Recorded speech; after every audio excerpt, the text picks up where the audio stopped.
Hello बच्चों, चलिए आज का हमारा प्रश्न। एक व्यक्ति जो एक रेस ट्रैक पर दौड़ता है देखता है कि उससे दो ध्वज दंडों की दूरी का योग सदैव 10 मीटर है तथा इन ध्वज दंडों के बीच की दूरी 8 मीटर है और उसके द्वारा तय किए गए पथ द्वारा परिबद्ध क्षेत्र का क्षेत्रफल वर्ग मीटर में है। हमें याद करना है उसका क्षेत्रफल यहाँ से आएगा क्या। तो यहाँ से इस प्रश्न को करने हेतु हमारे पास यहाँ से हमारी मुख्य अवधारणा कार्य करेगी। मुख्य अवधारणा यहाँ से हम लेकर चलेंगे। प्रश्न के अनुसार हमें कहा गया दो ध्वजदंडों के, उस व्यक्ति जो रेस ट्रैक पर दौड़ता है उसके दो ध्वजदंडों की दूरियों का योग सदैव 10 मीटर रहता है।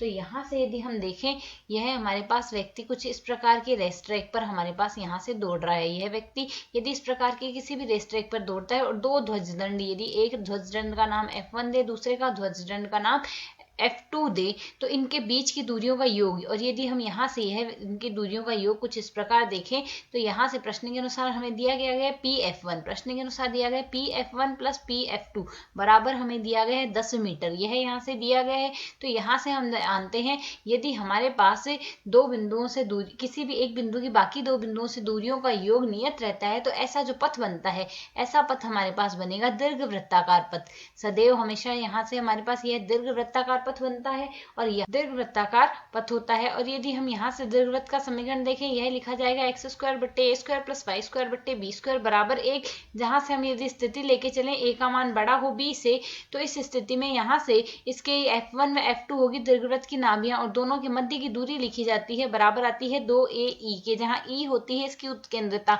और e के लिए संबंध लिखा जाता है हमारे पास b का वर्ग बराबर आता है a का वर्ग गुणा में 1 माइनस e स्क्वायर के बराबर।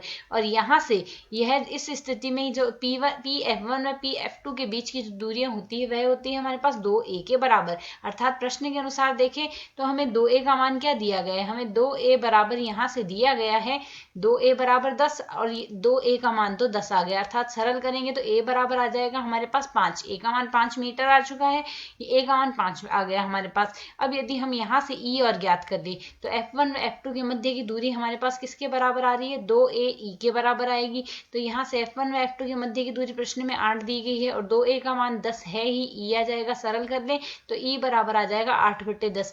8/10 को सरल करके लिख सकते हैं 4/5, e का मान आ गया। अब यहाँ से हम पुनः सूत्र लगाएंगे, b स्क्वायर बराबर हमने लिखना है a स्क्वायर गुणा में 1 माइनस e स्क्वायर। सरल कर लें तो a स्क्वायर का मान क्या आ जाएगा, a का स्क्वायर 25 आएगा और 1 माइनस e का स्क्वायर आएगा 16/25। सरल कर लेते हैं, मान हमारे पास क्या आएगा 25 माइनस 16, और 25 से 25 काट देंगे, 25 माइनस 16 का मान आ जाएगा हमारे पास 9। यह तो मान आया है b के स्क्वायर का, हमने b का मान ज्ञात करना है, b बराबर आ जाएगा हमारे पास 9 का वर्गमूल अर्थात 3। a का मान आ गया और b का मान आ गया। जो दीर्घवृत्त का क्षेत्रफल लिखा जाता है वह हमारे पास लिखा जाता है पाई ab के बराबर। तो पाई a का मान हमारे पास यहाँ से क्या है, a का मान तो आया है हमारे पास 5 और b का मान आए हैं 3, तो 5 3 हो गया 15, तो 15 पाई मीटर स्क्वायर आ गया। अर्थात यदि अब हम विकल्पों से तुलना करें तो 15 पाई मीटर स्क्वायर हमारा कौन सा विकल्प यहाँ से सही होगा, विकल्प ए यहाँ से हमारा सही हल होगा। आशा है समझ आया। धन्यवाद।